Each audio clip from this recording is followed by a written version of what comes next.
Thank you for the opportunity to join you today on this important event.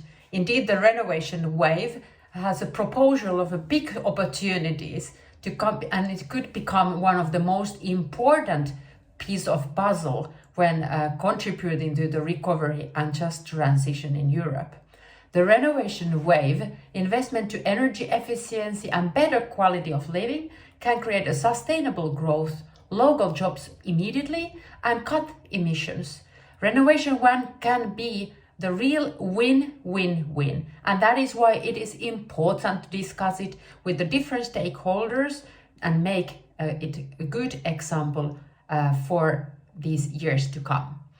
I want to stress also, if we want to succeed and boost the renovation massively, we cannot create this wave only in the European level ideas. We need regions and local actors on board. Think global, act local applies well in this one as well. Regarding the renovation wave to succeed, finance of the renovation will be the key. But before moving to discuss the finance more detail, I want to stress that we must keep in mind that the green transition has no way to succeed if most vulnerable groups are not on board. If people perceive this transition primarily as an extra cost for them rather than an opportunity for a better life, they will oppose or be afraid, and we will lose the climate battle. If we want to triple the renovation wave, it will only work if it made socially possible and acceptable. Therefore, special attention should be paid to the vulnerable groups, for example, by providing low-interest loans and subsidies and good social housing to address vulnerable households. Renovation must go hand in hand with social justice. Over 50 million people are affected by energy poverty in the European Union, forced to choose in between the heating and eating. While on one hand, energy efficiency renovation have a positive impact on the energy poverty, the cost of renovation are often too high for the most vulnerable households and even middle-income families. Furthermore, the renovation may increase rent levels and force low and middle-income families living in the rented accommodation to move from their homes. We need concrete tools to make sure that affordability of the housing is in the core of renovation wave strategies and very core in the planning.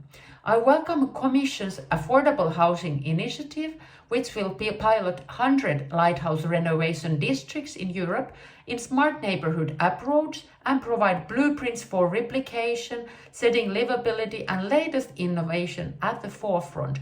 I hope we will hear more about this.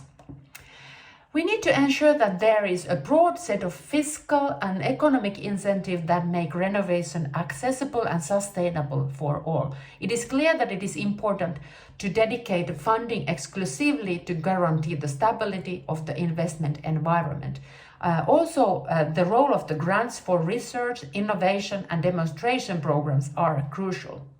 In particular, there is a need to address regulatory barriers, information and communication barriers, and strengthening the renovation wave, because it also means simplifying administrative procedures for obtaining incentives and certifying the energy efficiency of the buildings before and after the intervention.